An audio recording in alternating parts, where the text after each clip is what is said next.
Boa noite a todos. Vamos começar daqui a pouco a live com o professor. Boa noite, boa noite, boa noite aos que estão chegando. Vamos começar daqui a pouco a live com o professor Inajá, que está chegando por aqui e já vai entrar com a gente agora, nesse momento. Obrigado por vir prestigiar a live aqui do DEA, mais uma live do DEA, né? Acho que é a quinta ou sexta, já estou até perdendo as contas. Boa noite, professor. Olá, boa noite, Sandro. Tudo bom? bem? Seja bem-vindo à live do DEA. É isso aí. Espero que Está me ouvindo bem? Tá excelente, tá ótimo. Tá ótimo. Ótimo. Eu estou ouvindo bem. Pessoal aí, dá um legal aí para dizer se está chegando bem o som para vocês. Karine, Silvana, por favor, um legal aí. Um joinha, para ver se o som está chegando perfeito para vocês. O pessoal já está chegando, viu, Inajá? Já tem bastante gente entrando. Caléa, Deverton, Silvânia. Vamos dar um tempo aí que eles vão chegando e a gente vai conversando daqui a pouco. Hoje está um bom dia para a gente falar sobre agrometeorologia, não está não? Pois é, rapaz. Nós Olha estamos no mês de maio, mês chuvoso, né? E este ano está muito bom, já choveu acima. E uma virada de tempo, né? Foi essa? Pois é. E até hoje, pelas contas que já foram feitas, já choveu acima da média do mês de maio, né? Do mês de maio, né? E eu acho que tá chovendo em todo o estado, não é, Inajá? Isso. A média, Sandro, aqui para o litoral é de 320 milímetros. Já choveu mais de 390 milímetros. 320 só para maio, né? Essa é a média, entendeu? A média climatológica. De maio, mas né? Já choveu acima disso, já. Ou seja, já ultrapassamos a média climatológica. Ah, que bom, rapaz. A previsão é de um inverno normal, né? Isso. Acima da normal, viu? Se a gente for contabilizar, já choveu bem em abril, né? Acima da média, choveu em maio, acima da média. E a previsão climática para junho, julho e agosto é de se manter essa distribuição espacial e temporal da chuva aqui na região litorânea do Nordeste do Brasil. Esse ano, realmente, que bom. acima da expectativa. Que bom. Então, ainda já tem bastante gente já entrando, rapaz. A sua live vai ser um sucesso, viu? Você vai arrebentar hoje aqui. Que bom, né? Tem bastante gente, o Grupo Aqua te prestigiando, o grupo de pesquisa que você participa, né? Isso. E o pessoal já está mandando perguntas, né? Mas deixa as perguntas... O pessoal do ProRH... Oi. O pessoal do ProRH também deve estar participando. Henrique Menezes, Luciano, olha, vai ser... Os meus alunos do curso de pós-graduação também devem estar... né? Devem estar olhando. Exatamente. Que maravilha. Olha só, antes da gente começar, deixa eu já ir passando para o pessoal aqui que já está chegando, né? Que a gente reserva, em geral, os 20 minutos finais do tempo da live para perguntas, responder as perguntas. Então, o professor Inajá vai ficar disponível para responder as perguntas de vocês nos 20 minutos finais. Mas vocês podem já ir mandando essas perguntas que, ao final nos 20 últimos minutos, o professor Inajá vai respondê-las com toda tranquilidade. Professor, vamos começar. Inicialmente, eu gostaria de pedi-lo para se apresentar para o grupo que já está bastante grande, viu? Boa noite. Bom, então, boa noite a todos. Eu sou o professor Inajá Francisco Souza. Eu tenho formação em meteorologia e mestrado em agrometeorologia. E fiz meu doutorado em recursos naturais. Tudo isso na Universidade Federal de Campina Grande. E em 2015, eu fiz meu pós-doutorado na Espanha na área de modelagem hidrológica. Tá? Eu sou paraibano, mas já estou aqui há muito tempo no estado de Sergipe, já me considero, vamos dizer, um sergipano, né? tem mais de 27 anos, se não me engano, de Sergipe. E assim sou eu, viu? Sergipano de coração. De coração, exatamente. E tenho atuado em agrometeorologia, né? Ou seja, a minha vinda aqui para Sergipe foi para trabalhar nessa área. Então, eu cheguei aqui em 9 de 91 para 92 e comecei a minha vida profissional aqui no estado, trabalhando na área de meteorologia. Depois foi que eu saí, né, para a academia, onde eu estou até hoje, voltado no Departamento de Engenharia Agronômica aqui da Universidade Federal de Sergipe. Professor, nossa audiência é uma audiência bem variada, viu? A gente tem gente da área agronômica, das ciências agrárias, tem gente de muitas outras áreas, tem gente que não é do meio acadêmico. Então, eu vou fazer uma pergunta muito básica para quem, principalmente quem é da área, o que é agrometeorologia? Ótimo. Eu vou iniciar, professor Sandro, definindo o que vem a ser meteorologia. Depois eu entro em agrometeorologia. Tá? Então, a meteorologia ela é a ciência que estuda os fenômenos meteorológicos que ocorrem na atmosfera, principalmente na primeira camada, que é a troposfera. Tá? Então, a meteorologia ela cuida da parte de previsão, do tempo, do clima. E a agrometeorologia ela utiliza essas informações que a meteorologia trabalha para fins agronômicos. Tá? Então, o objetivo da agrometeorologia é utilizar as informações geradas pela meteorologia para fins agronômicos.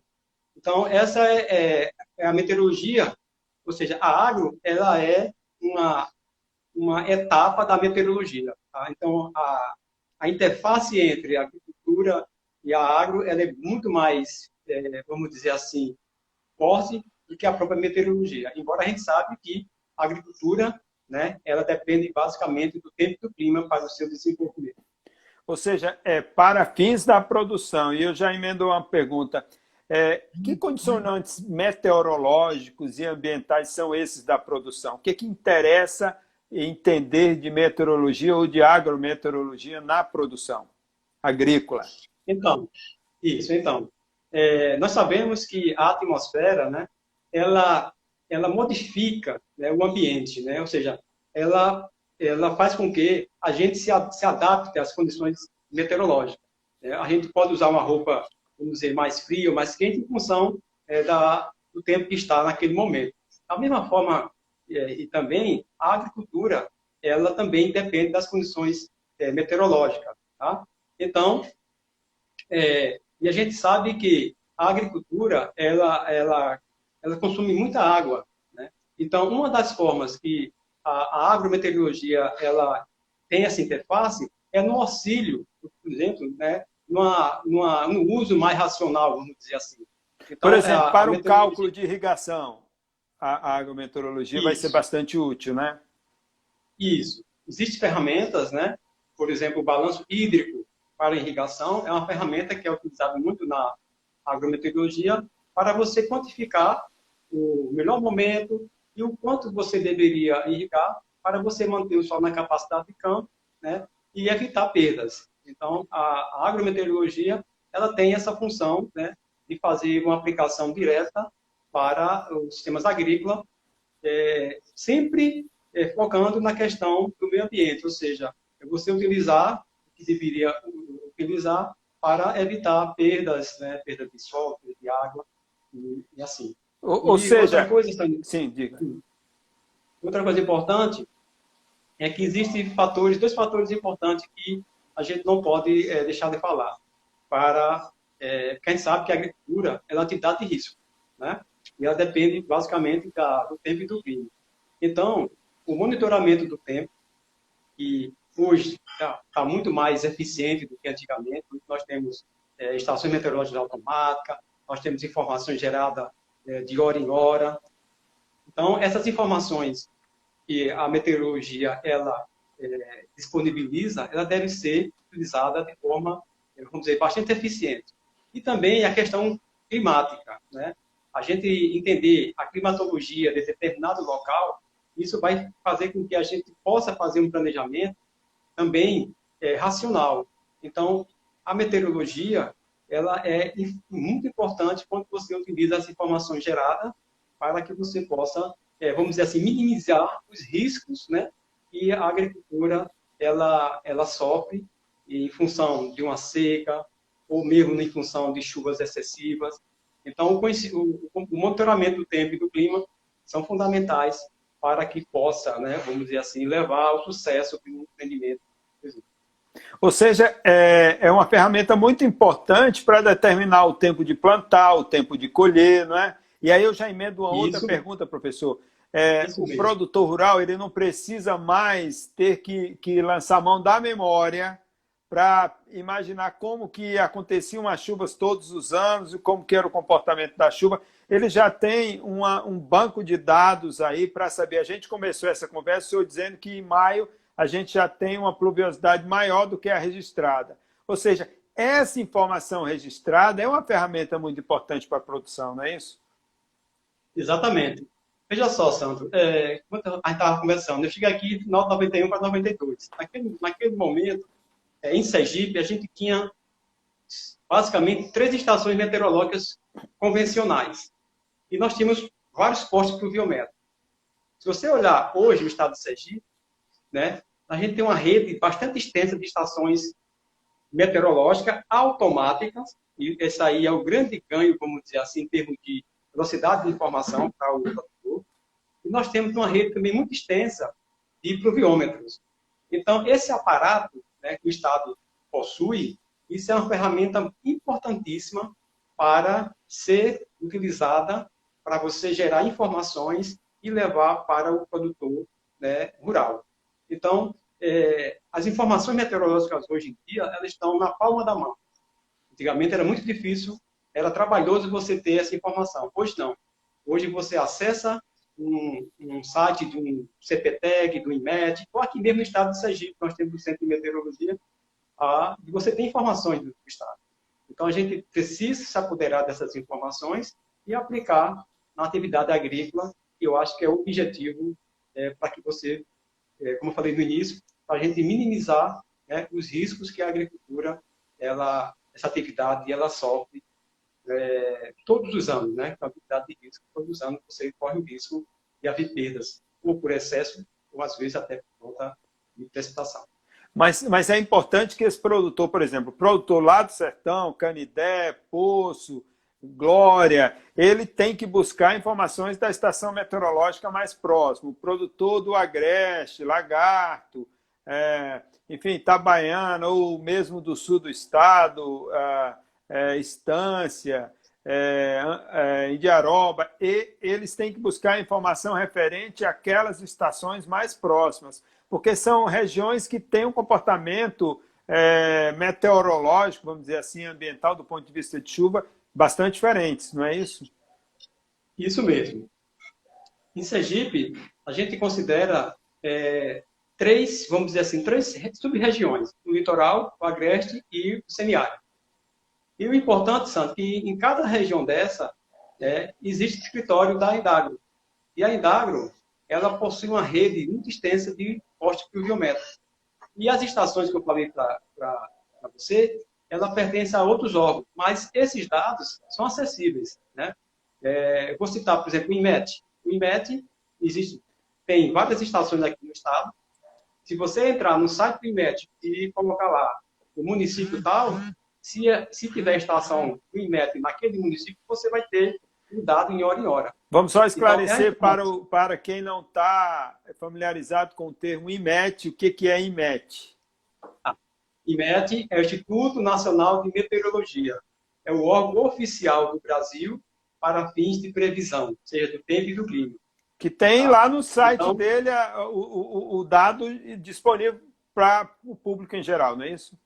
Exatamente, exatamente. Essas informações, elas estão disponíveis. E o INMET, ele disponibiliza os dados de hora em hora até por 3 meses. Fica lá na sua página.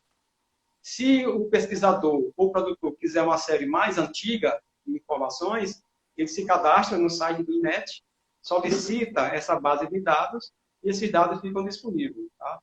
Porque o dado é público. Eu falei INMET, mas também nós temos estações do CPTEC, que é o Centro Nacional de Pesquisas Espaciais, que também possui estações aqui no estado de Sergipe. são parcerias entre o governo do Estado com o governo federal. Então, esse aparato todo de informações está na palma da mão de cada um de nós. Basta, né, quem precisar, acessar esses órgãos e os dados estão lá na página. Então, hoje, a informação ela está disponível, basta que a gente procure. E eu falei também na questão da Indagro, que é a empresa, né, daqui do estado de Sergipe que cuida da parte agropecuária, e a gente sabe que existem, né, diversos pesquisadores, e essas informações, né, devem chegar ao homem do campo através até já que a Indagro está mais próximo, vamos dizer assim, do agricultor, né, então essa informação pode também ser trocada entre o pesquisador dessa instituição com o produtor, passando essas informações. Além do mais, a gente tem uma divulgação na imprensa, né, todos os dias, das previsões. Então, hoje a previsão, seja do tempo, seja do clima, ela está muito mais na palma da mão do que antigamente. Então, está muito mais fácil a gente poder acompanhar esse monitoramento, seja do tempo, seja do clima. Então, vamos voltar para ferramentas que a gente tem para a produção do ponto de vista das informações meteorológicas. Quais são esses condicionantes, esses dados meteorológicos tão importantes para a produção? A gente sabe que toda hora a gente fala de chuva, né? Porque a chuva, claro, vai cair no solo, vai criar uma condição para germinar a semente, para a produção em si. Mas não é só chuva, não é, Inajá? Isso mesmo. Essas estações, e eu citei algumas, tem estações que a gente chama de estação completa, ou seja, todas as variáveis que a gente necessita, mas também tem estações que a gente chama de incompleta, né, que para determinados fins. Então, esses órgãos que eu citei, CPTEC, IMET, né, as estações são estações completas. E todo o estado de Sergipe, em algumas regiões, possui essas estações lá instaladas. E tem dados de muito tempo. Então, essas informações, né, que as estações geram, elas servem de base para que a gente possa utilizar em algumas ferramentas. Por exemplo, a gente pode citar a questão do zoneamento agroclimático, né? Esse zoneamento é importante para que a gente possa identificar áreas aptas para aquela determinada cultivar. Tá? Então, a aptidão climática é uma ferramenta que a gente pode utilizar, utilizando tanto a questão da cultura, né? Temos que conhecer a cultura, e também conhecer o clima daquela região. Então, o zoneamento é uma ferramenta poderosa. E aí ele utiliza que informações? Como que o zoneamento é determinado? A partir de que informações meteorológicas? Então, para esse tipo de zoneamento, você precisaria utilizar informações do fotoperíodo. Para quem não é da área, fotoperíodo seria o número de horas existente entre o nascer do sol e o pôr do sol naquela região. A questão térmica, que teria a temperatura, né? A questão hídrica, tá? Então, e também cultura. Então, são informações, né, que a gente tem, vamos dizer assim, hoje disponível com mais facilidade, que nos auxiliam a você fazer esse zoneamento. E aí você identificar se aquela cultura que é de interesse, tá, ela teria condições aptas para ser produzida em determinada região. Isso, né, é um indicativo, ou seja, o produtor tendo a informação em mão para aquela cultivar, ele tem mais chance de ter sucesso, né, do que não ter nenhuma informação.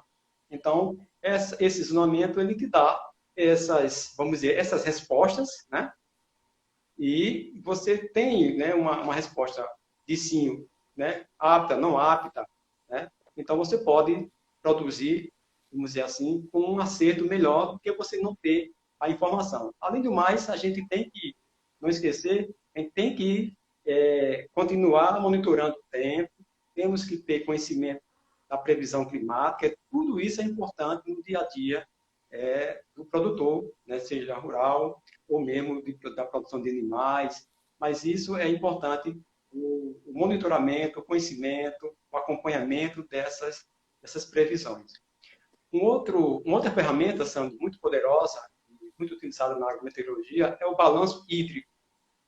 O balanço é você contabilizar as entradas, né, e as saídas, tá? Ou seja, os ganhos e as perdas. O balanço hídrico, ele é uma ferramenta para planejamento ou mesmo para tomar decisão. Então, você conhecer, você utiliza os dados também meteorológicos. Aí eu tenho que ter uma base de dados, vamos dizer assim, extensa, tá? Para você poder elaborar um balanço hídrico e você ter, vamos dizer, condições de dizer, olha, determinado período naquela região eu tenho chuvas dentro da média ou acima da média. Ou aquele período X não é um período bom para plantio. Isso falando de cultura de sequeiro, por exemplo. Então, com o balanço hídrico climatológico, você vai se planejar para ver qual o melhor momento, né, que se poderia fazer um plantio de sequeiro. Dentro do balanço hídrico, a gente também pode usar o balanço hídrico de cultura, né, para aquela cultura específica. Tá? Aí, além de você entrar com os dados climatológicos, né, do balanço, você entra com o coeficiente de cultivo, aquela cultura específica. Então, são ferramentas, né, que a gente pode se apoderar e você fazer um plantio, vamos dizer assim, com menos incerteza, né? Também a gente pode utilizar o balanço hídrico para irrigação. Esse balanço hídrico para irrigação é uma coisa mais diária. É você tomar decisão, né, de irrigar ou não irrigar, de irrigar quando deve irrigar. Então, você faz um acompanhamento desde a semeadura, né, até a fase de colheita. Então, esse balanço hídrico diário de irrigação, ele é muito utilizado para você tomar uma decisão de irrigar ou não irrigar. Então, você faz um acompanhamento e vai checando a entrada, choveu, não choveu, né? Evapotranspirou, não evapotranspirou. Então, você faz esse balanço e vai observando como é que está a umidade no solo. Tá? Então, os balanços hídricos, né, eu posso tanto elaborar mensal, quanto quinzenal, quanto decendial ou diário. Então, vai depender muito da sua atividade, né, que você esteja desenvolvendo. Ok. O Inajá, então, eu fiquei pensando aqui, isso é muito importante, todo o balanço hídrico, o resgate dessas informações agrometeorológicas, mas isso feito por um técnico, né? Uma pessoa capacitada, ele que vai saber orientar melhor como se utilizar e realizar o balanço hídrico para um melhor manejo da produção, da cultura, seja da irrigação ou mesmo compreender como é que se dá esse sequeiro, né? Todo o ciclo da chuva, como que se dá a precipitação, a evaporação, a evapotranspiração, isso tudo é importante com o auxílio de um técnico capacitado, não é isso? Isso mesmo, isso mesmo. O técnico ele tem que estar ali ao lado, vamos dizer assim, do produtor, né? A gente vai falar daqui a pouquinho sobre a questão, né, do sistema de informação agro, né? Então, é uma coisa bem interessante que a gente discuta. Antes de eu continuar respondendo essa pergunta, eu queria só voltar um pouquinho. Também, professor Sandro, existem modelos agrometeorológicos, né, que também pode ser utilizado, né? Então, ou seja, existem várias ferramentas acessíveis, né, e podem converter isso em prol do produtor rural. Você tocou na questão do apoio técnico, né? É muito importante que o produtor tenha essa consultoria, vamos dizer assim, tá? Porque a gente fala, às vezes, a linguagem que o produtor ele não entende, né? E o técnico, ele sabe como transmitir essa informação, chegar até o produtor. Então, é importante que o técnico, né, o nutricionista, ele esteja ali próximo, né, entendendo o dia a dia do produtor, a linguagem do produtor. Então, isso é importante que tenha essa comunicação. Uma coisa também muito importante que a gente não pode deixar de falar é que, sem uma base de dados meteorológicos, sem uma rede de estações meteorológicas, é impossível que a gente faça, né, essa questão dos balanços. Então, tudo passa pela questão das observações meteorológicas e da base de dados que o Estado possui. E o Estado de Sergipe, eu posso falar, porque eu conheço bastante, tem uma base de dados muito boa, tá? Dados bem antigos. Então, a questão não é dados. Tá? Os dados estão disponíveis. Então, realmente, os dados existentes aqui no estado de Sergipe eles são fabulosos e podem ser utilizados para essas finalidades. Essa base de dados tem a ver com o CIAGRO, com o Sistema de Informação Agrometeorológica? Ela vai reunir, esse CIAGRO reúne essa base de dados. Explica melhor para a gente o que é o CIAGRO. O CIAGRO é uma ideia, né? Na verdade, eu coloquei para a gente conversar sobre o Sistema de Informações Agrometeorológicas, porque, na verdade, isso a gente tem que ter, né? Tem que unir essas bases, esses dados existentes para esse sistema. Então, na verdade, temos que aqui no o estado de Sergipe ele possui vários órgãos que lidam com dados meteorológicos. Então, o que seria, vamos dizer assim, ótimo, era que tivesse um órgão que pudesse compilar todas essas informações. Exatamente. E a partir daí, sim, né, procurar desenvolver sistema agrometeorológico. Porque a gente tem vários órgãos aqui no estado que têm uma base de dados. Mas as bases de dados, elas estão em cada órgão. Então, fica difícil, né? Fica, vamos dizer assim, demorado você ter esses dados em um determinado órgão só. Então, experiências como essa do CIAGRO, já existem outros estados que já conseguiu reunir essa numa base só, num sistema só?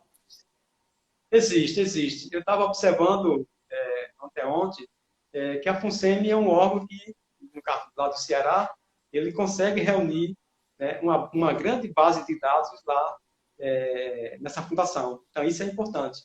Então, acho que aqui em Sergipe também a gente poderia pensar, conversar com os órgãos para ver se todos esses dados convergissem para um determinado local, que ficaria muito mais fácil, né, de ter o acesso, né? A gente saberia qual o órgão que a gente poderia se dirigir e ter acesso a essas informações. Então, é muito bom que se pense, né, em ter uma base de dados num local só. E os dados estão aí, dados existem, e esses dados precisam, vamos dizer, ser compilados para um órgão e daí se fazer estudo de diversos interesses, no caso da agrometeorologia, é um deles. Inajá, olha, eu estou surpreso com o tanto de pergunta que está chegando, meu amigo. Que eu acho que hoje para a gente dar conta dessas perguntas, eu vou antecipar um pouquinho o tempo, que normalmente a gente deixava os 20 minutos finais. Nós estamos na metade da nossa live, exatamente na metade. Porque tem muita pergunta relacionada a muito do que você falou, que precisa de um complemento. Eu não sei se você teria alguma coisa a dizer ainda mais sobre aquele planejamento que a gente fez, ou você se sente à vontade já para começar a responder as perguntas? Porque são muitas.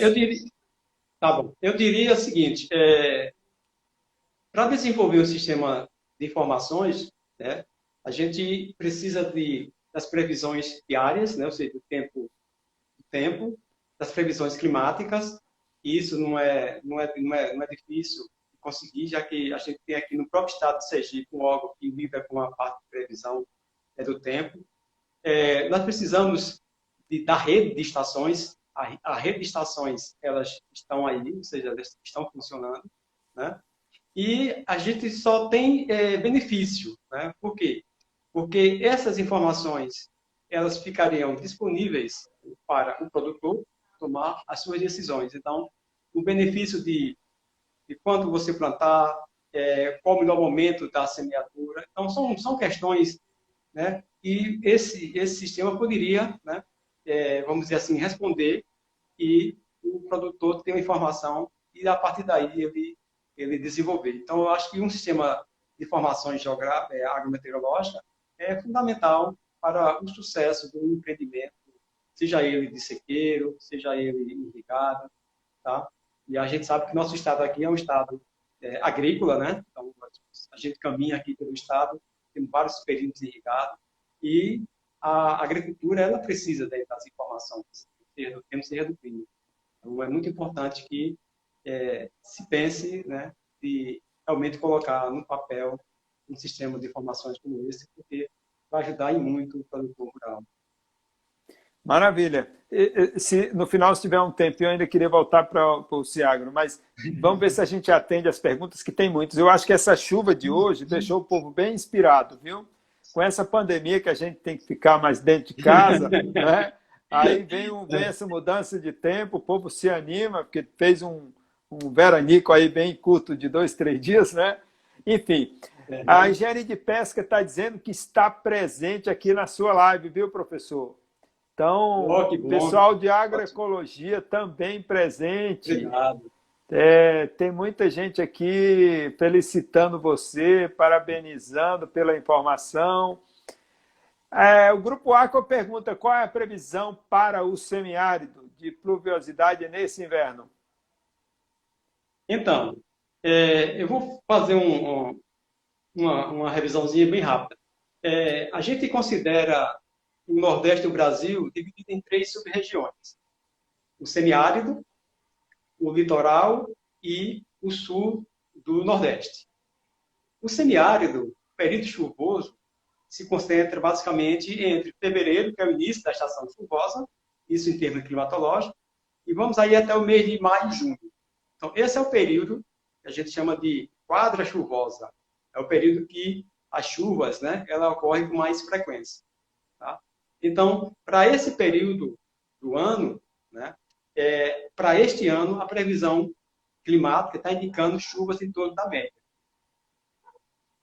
Ou seja, são otimistas essas previsões, na verdade. Tá? Então, para o semiárido, este ano está bem melhor do que o ano passado e do que o ano anterior. Então, as previsões desse ano indicam que as chuvas deverão ficar dentro da média climatológica ou mesmo acima da média. E hoje foi divulgado um boletim, depois eu vou até colocar, divulgar também esse boletim, para junho, julho e agosto.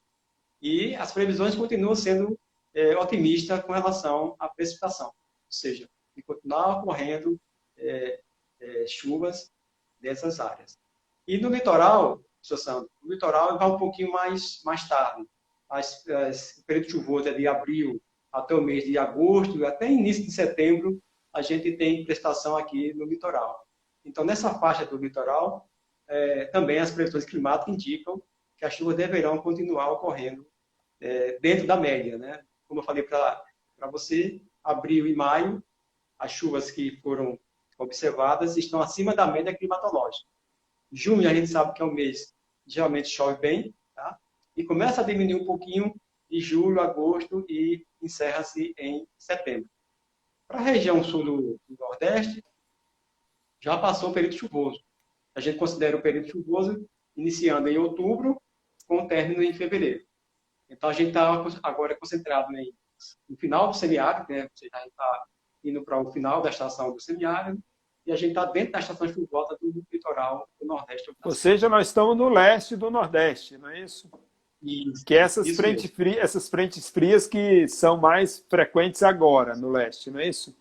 Exatamente. Então, na carta sinótica de hoje, do CPTEC, mostra um sistema frontal em Salvador, então naquela região ali de Salvador. Então, essa influência da chuva que a gente está observando, né, aqui no estado de Sergipe tem muito a ver com essas frentes que conseguem subir um pouquinho e chega aqui até o Nordeste. Isso acontece muito, esses avanços frontais, quando você tem uma normalidade nas temperaturas das águas do Pacífico. Né? Geralmente, quando você tem anos normais e de Laninha, as frentes conseguem avançar um pouco mais e perdurar até por mais tempo na nossa região. Então, esse é o ano do Laninha, não é o ano do El Ninho? Não, ano de Laninha. Aleluia. As mulheres sempre salvando a gente, né? Exatamente. Inclusive, pelo que a previsão, né, da NOAA está indicando, a gente deve continuar com essa laninha ainda até o final do ano. Tomara, viu? Porque isso é bom, tá? Que bom. Agora, a gente também observou bastante que na região sul, né, do país passou um período de seca, né? Rio Grande do Sul e tal. Então, a laninha tem essa faceta, né? Como também tem o El Niño, né? Ou seja, a gente sofre muito no El Niño, mas também a gente bate palma quando a gente está na laninha, porque as chuvas ficam um pouquinho acima da média climatológica. Então, Inajá, só entender, a depender da região, o El Niño pode ser favorável e desfavorável para outro. E assim a mesma coisa para a Laninha. É favorável aqui para a gente e desfavorável para o sul. Exatamente. Esses fenômenos, El Niño e Laninha, eles modificam a circulação atmosférica no mundo, tá? Então, a gente vê os sinais do El Niño e Laninha em vários locais, tá? Aqui no Brasil, falando da América do Sul, nosso país aqui, quando você tem um fenômeno tipo Laninha, a gente tem chuvas acima da média aqui para nossa região, tá? E a chuva abaixo da média para a região sul. São os dois sinais mais fortes da Laninha, é o Nordeste e o Sul do país. Tá? E o El Niño também. Quando você tem o El Niño presente, você tem uma deficiência de chuva para a região do Nordeste e você tem um acúmulo de chuva na região Sul. Então, existem vários trabalhos, né, vários artigos que demonstram isso. Tá? E aí depende muito também se é um El Niño forte ou moderado. Porque se for um El Niño fraco, ele não vai interferir muito. Mas se for de moderado a forte, então tem consequência com relação às chuvas para a região do Nordeste do Brasil. Ok. Antes de passar a próxima pergunta, que é de Wagner, só lembrando ao pessoal que essa live vai estar gravada no IGTV aqui mesmo no Instagram. Então procure no IGTV do Instagram, aqui desse Instagram, @DEA_UFES, que vocês vão ter a live, tipo 2 minutos depois de encerrada a live, já está disponível lá no IGTV. Wagner pergunta, gostaria de saber como o estado de Sergipe está servido de ferramentas de mitigação de riscos climáticos. Então, ferramentas, que eu falo de ferramentas, são as estações, né? As estações meteorológicas, elas já estão aqui instaladas há algum tempo, né? Seja ela automática, seja ela convencional. As convencionais são mais antigas, né? A automática é um pouquinho mais recente. Mas essas estações, hoje, ela abrange todo o estado de Sergipe. Então, a gente pode dizer que o estado de Sergipe hoje é bem servido em termos de estações meteorológicas. E os dados gerados hoje em dia, né? Você pode ter dados de hora em hora, no caso das estações do IMET, e os dados do biométrico, que são os postos, né, que é mais antigo, são dados diários. E essa base de dados você pode encontrar tanto na Indagro, na Cohidro, como também aqui na Codice, que como mudou o nome agora, mas tem um setor de meteorologia que também monitora os dados para o biométrico.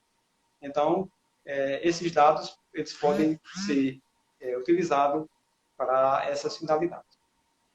Tiago Luiz pergunta, você já comentou, mas não custa nada reforçar.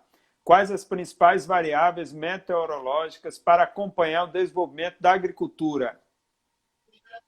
Então, eu considero as variáveis mais importantes, a radiação solar é uma variável importante, temperatura do ar, umidade relativa e velocidade do vento.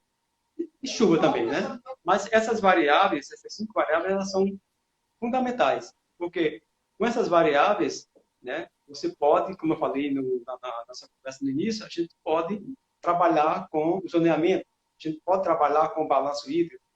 Então, são variáveis importantes e fundamentais para que você possa tirar algumas conclusões depois de realizados esses balanços.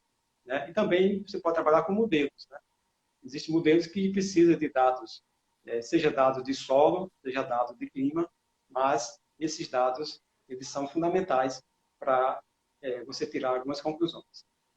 Beleza. Inclusive, Fabrício Macedo, que foi nosso aluno, tanto na graduação como no mestrado, ele diz o seguinte, coincidência, eu acabei de publicar um trabalho sobre zoneamento para a cultura da vinha.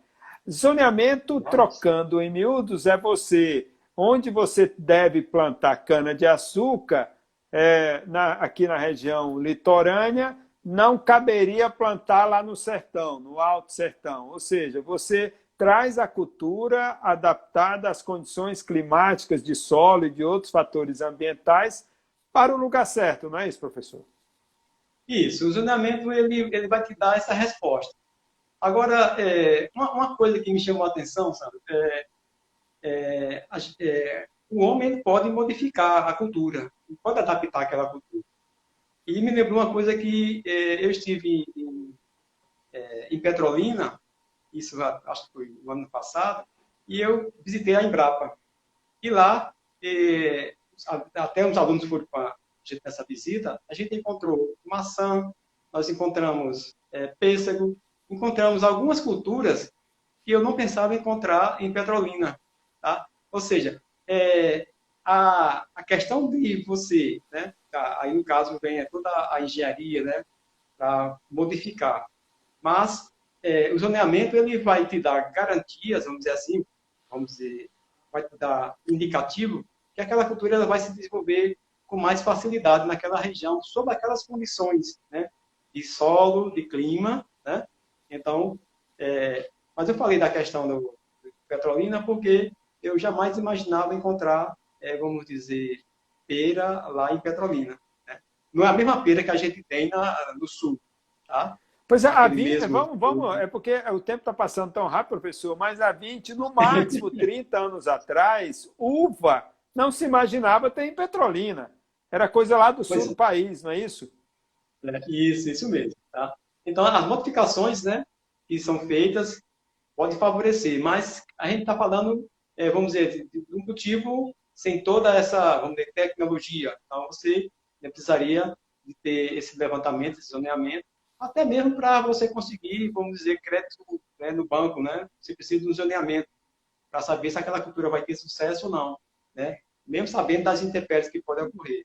Mas o zoneamento te dá uma condição que você realmente vai ter sucesso naquele ano, naquela região, aquela cultura é adaptável. Então, é isso que o zoneamento ele te dá uma certa, vamos dizer assim, garantia de você fazer aquela atividade ou não fazer, para você ter um sucesso lá na frente. O professor Marqueirol pergunta: onde obtém informação sobre o zoneamento na minha região? Qual a região dele? Marqueirol é de Sergipe, professor. Nosso colega Marqueirol. Ele, na verdade, não é sergipano, mas ele está em Sergipe, então ele é sergipano, aceite ou não. Então, é de Sergipe que ele quer saber. Mas imaginando, na verdade, independente, porque isso aqui, a internet tem gente do Brasil inteiro. Onde é que um produtor consegue informação sobre zoneamento no seu estado? Zoneamento, quem faz é a Embrapa. Então, eu acredito que a Embrapa, né, Tabuleiros Costeiro, ela tem muitas informações a respeito da região aqui do estado de Sergipe, para algumas culturas, entendeu? Então, a Embrapa, pelo que eu sei, é o órgão que realmente desenvolve essa atividade. Tá? Então, eu acho que o produtor, ele entrar no site da Embrapa, ele vai encontrar essas informações para aquela cultura. Aqui, no caso, seria a Embrapa Tabuleiros Costeiro, aqui do estado de Sergipe. Se não tiver... porque a Embrapa também é um órgão nacional, né? Ele deve ter zoneamento de acho que talvez de quase tudo no Brasil, né? Porque nem todo estado tem Embrapa. Não é isso, professor? Uhum. Perfeito. Olha só, tem mais alguém perguntando: tem aplicativos para ajudar o produtor com decisões agrometeorológicas? Olha, o INMET, ele está lançando agora, lançou, na verdade, tem, eu acho, 6 meses, um aplicativo. Tá? E esse aplicativo, ele é fácil de instalar e funciona. Sendo que, aqui no estado de Sergipe, nós temos poucas estações de INMET. Se eu não me engano, nós temos estações em Aracaju, Itabaianinha, Propriá, temos ali no Baixo São Francisco. Então, para esses municípios, né, a gente consegue trabalhar. Então, o aplicativo do INMET está disponível. Eu acho que é entrar no site do INMET, ver lá como baixar, mas existe esse aplicativo sim. Tá? A questão... INMET, né? INMET, né? Exatamente. É o T mudo, tá? É o T... Instituto Nacional de Meteorologia, Instituto N de nacional e MET meteorologia, não é isso? .com.br. É bem fácil.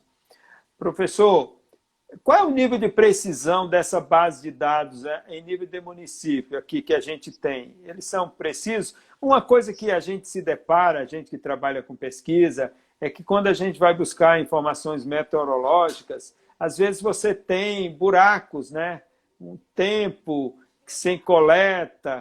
E parece que a coleta de dados meteorológicos deixa de ser uma política de Estado e é uma política de governo. Governos coletam melhor, outros governos nem tanto, e aí a gente sempre tem algum problema para suprir esses buracos de tempo que não é coletado ou não é publicado. Então, qual é a precisão disso?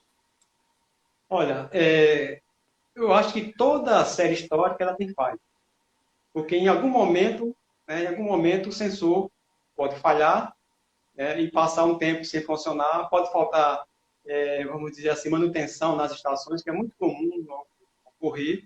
Então, a gente vai sempre encontrar falhas. E se você entrar em qualquer site, tipo no site da ANA, por exemplo, vai buscar dados de chuva, dados de vazão, Agência Nacional de Águas. Você vai encontrar falha. Tá? Então, eu acho que a gente vai conviver com esse tipo de coisa. Porque em algum momento vai faltar manutenção, vai quebrar o aparelho, né? E isso leva um tempo para ser consertado. E aí, professor Sandro, a gente precisa ir atrás daquelas ferramentas para você preencher falhas. Não é o ideal, tá? Mas é o que o pesquisador faz muito, né? Quer dizer, faltou algum dado naquele mês, naquele ano, ele recorre a algumas metodologias para poder recuperar. Agora, uma coisa que você tocou que é muito importante é que a gente não deve confiar muito, assim, cegamente naquela base de dados, tá? Porque a gente precisa fazer um estudo para ver se realmente aqueles dados, né, eles estão dentro aqueles dados representam bem aquele ambiente. Porque às vezes você pega um dado muito fora da curva, então você tem que desconfiar, tá? Às vezes o observador vai fazer a leitura com uma proveta não adequada, então ele gera uma informação errada, tá? Então, quando a gente pega uma base de dados, a gente dá uma olhada, né? Olha, vê se tem alguma discrepância, né? Se tiver falha, vamos ter que recorrer às metodologias para preenchimento de falha. E também verificar se existe, né, algum ponto fora da curva, né? Um mês muito chuvoso, um dia que choveu absurdamente e tal. Então, você tem que ter esse cuidado para depois você começar a trabalhar os dados. Ou seja, precisa pegar essa base de dados, fazer algum estudo para que aquele dado realmente se torne um dado fidedigno, que a gente sabe que uma informação não correta, ela vai gerar uma informação também não correta. Então, a primeira coisa que o processador tem que fazer é desconfiar da base de dados. Aí ele pega a base de dados, faz uma análise crítica, para depois que for feito isso, trabalhar aquele dado da sua pesquisa para desenvolver algum resultado. Procura as instituições, né, que podem te dar esse suporte, ou seja, o Estado, através do Serviço de Meteorologia do Estado, ou a própria universidade também, que tem gente que pode ajudar a esclarecer algumas questões da área, não é isso? Isso mesmo. Recorrer às instituições, né, para saber a qualidade desses dados. Né? Esse dado realmente ele passa por um crivo de qualidade. Se não passar, aí temos que realmente fazer esse tipo de atividade para tornar o dado mais confiável. Olha, a Rafaela pergunta como a localização geográfica, no caso da Terra, vai interferir nos fenômenos e fatores meteorológicos. Então, veja, a circulação atmosférica, ela está sempre modificando. E a gente sabe que nas regiões intertropicais, né, que a gente pode considerar aí entre 30 graus de latitude, né, seja norte, seja sul, é a região que tem que recebe maior quantidade de energia solar. Então, essa região é a região que a gente considera como sendo uma região de baixa pressão atmosférica, porque o aquecimento é um pouquinho mais constante, vamos dizer assim, e aí nós temos uma circulação que a gente chama de convergência, né? Uma circulação, e em altos níveis da atmosfera nós temos uma divergência. Então, os ventos, né, começam vamos dizer, a circular em função dessa diferença de radiação solar, que gera centros de altas e baixas pressões. E essa circulação da atmosfera, quando ela inicia, ela é modificada pela força do Coriolis, e modifica o sentido, não modifica a velocidade, mas o sentido da velocidade do vento. Então, essa circulação, ela converge, né, no Equador, sobe na atmosfera, em algum nível da atmosfera há uma divergência, essa circulação, pelo efeito de Coriolis, ela subside na região, que a gente chama de 30 graus de latitude, que é a região de alta pressão, e depois esse vento ele vai se encontrar com o vento do polo, onde geram as frentes, que é uma região de alta pressão. Então, essa circulação da atmosfera, ela ocorre em função do aquecimento desigual que a Terra sofre, né, em função do seu eixo de inclinação, e também dos centros de altas e baixas pressões que surgem e geram o movimento da atmosfera. Então, basicamente, é o que ocorre na natureza. Existem as forças, né? Falei a força de Coriolis, e também existe a força de fricção, mas isso é mais aqui próximo à Terra, né? Então, as forças de fricção, ela é um pouquinho mais localizado próximo da superfície da Terra, mas a circulação acima de 100, 200 metros de altitude, ela não tem muita influência. Então, a circulação, basicamente, ela surge em função da quantidade de energia solar e da diferença que essa energia aquece o nosso planeta, e também em função das altas e baixas pressões que existem no globo, faz com que esse movimento da atmosfera comece, e a gente tem todo esse movimento que a atmosfera é bastante dinâmica, né? Está sempre mostrando essa movimentação. Professor, assim como a gente não pode negar que a Terra é redonda, embora tem gente que discuta isso ainda nesse século XXI, a gente também não pode negar as mudanças climáticas. Como é que elas estão, de fato, afetando a agropecuária? Existem correntes, né, que dizem que não há mudança climática, existe corrente que diz que existe. Isso é bom, essa discussão é boa porque enriquece, né? Você mostrar argumento.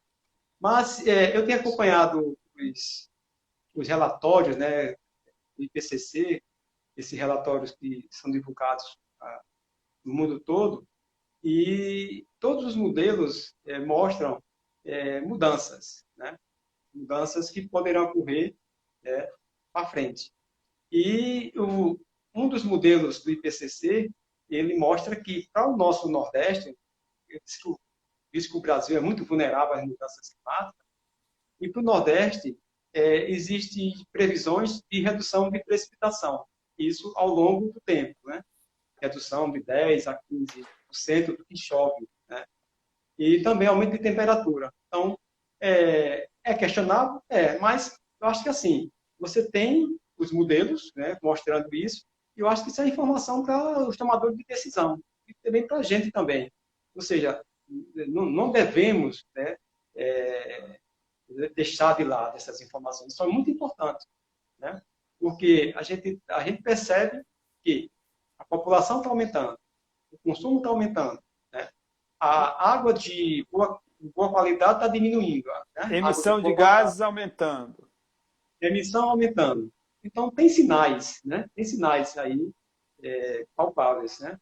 E os modelos reproduzem aquilo que a gente está fazendo hoje, né? E aí ele faz, né, para frente o que poderia acontecer. Então, assim, todos os modelos mostram que a gente vai ser afetado lá na frente, né? Seja em diminuição de precipitação, né? E também seja na questão da aumento de temperatura. E também a gente observa muito, né? A gente tem acompanhado na mídia a questão do desmatamento, né? Isso é uma coisa que preocupa bastante, e isso entra nas modelagens, né? Se você desmata uma determinada área, boa parte daquele CO2 que está armazenado vai para a atmosfera. Tá? Isso entra no modelo, ou seja, isso prova que pode haver, né, mudanças lá na frente. Maravilha. Nossa conversa foi tão boa, está sendo tão boa, que o tempo está quase acabando. Ainda mais tempo ainda para uma pergunta. Mesmo? Pois é. Falta menos de 4 minutos. E o Instagram, quando tem 2 minutos, ele já avisa só para mim, só eu vejo, para a gente acelerar e concluir no tempo. Porque aí ele corta a live. Como oficializar uma estação dentro de uma instituição de ensino? Responda aí em 1 minuto. Pois é. Você, Tiagro, adquirindo uma estação meteorológica, você deve... vai depender muito do seu objetivo. Se for para fins de pesquisa, você não precisa, tá? Mas vamos dizer que você queira uma estação meteorológica climatológica. Então, você precisa ter, vamos dizer, não autorização, mas é bom que essa estação faça parte de um determinado órgão, um órgão oficial. Então, é bom que o pesquisador entre em contato com aquele órgão, né, e passe as informações daquela estação, e essa estação poderá até fazer parte dos dados gerados por aquele órgão, ou seja, passa a contabilizar também essa informação. Então, é importante ter esse em mente, ou seja, se a estação é para fim de pesquisa ou se a estação é para fim de climatologia. Maravilha. Mas deixa eu ver se ainda dá tempo para mais uma. Acho que só mais um em 1 minuto. Quais são os desafios climáticos para a agropecuária do futuro? O que esperar e como se preparar? Essa é boa. Ah, essa é boa. E grande. Não sei se eu vou ter tempo. Eu vou até pedir para quem perguntou, eu pensar em depois responder com melhor qualidade. Mas, assim, a grosso modo, a gente poderia pensar na questão de melhorar a nossa rede de dados, né? Ou seja, ter uma rede mais densa de dados climatológicos. Também a questão do solo. É importante que a gente tenha um trabalho interessante sobre o solo de todo o estado de Sergipe. E existem publicações da Embrapa, isso é importante, mas eu acho que quanto mais, melhor. E essas informações a gente pode armazenar, né, em determinado banco de dados e esses dados ficarem para pesquisa. Tá? Eu vou até pedir, se você puder me passar essa pergunta, para depois eu melhorar a resposta e passar para quem fez a pergunta, tá? Porque eu acho que ficou muito... Porque a pergunta é complexa, né? E ela é grande. Eu acho que a gente precisava de uma live só para responder essa pergunta, viu? Pois é. Tão grande. Olha só, o nosso tempo está quase acabando. Eu queria que o senhor fizesse aí as suas últimas colocações, professor. Seu fechamento aí para a gente terminar bem no tempo, sem um alvoroço do final.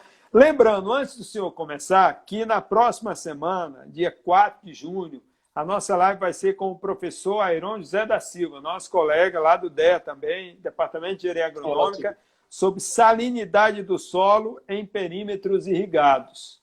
Então, dia 4/6, professor Airon, às 19 horas, aqui nesse bate-canal, aqui na live do @DEA_UFES. Por favor, professor, suas últimas palavras.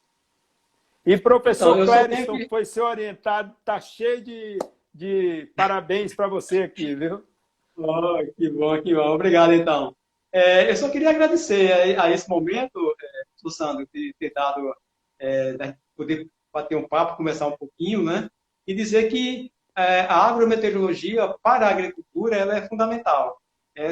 Todo agrônomo, né, os meus alunos que eu tenho orientado, que eu tenho ensinado, sempre mostra a importância muito grande que é a agrometeorologia para essa atividade, né, no caso da agricultura. Então, a gente tem que cuidar muito bem das nossas estações, a gente tem que cuidar muito bem dos nossos perímetros e aproveitar os dados, né, que essas estações geram e a gente aplicar bem na agricultura, que eu acho que é o que é mais importante, é você chegar até o homem do campo, passar a informação que ele possa utilizar e que ele possa melhorar cada vez mais o seu rendimento, né, e ter ganhos lá na frente. Eu acho que esse é o ganho que a gente poderia deixar, o legado deixado para o agricultor.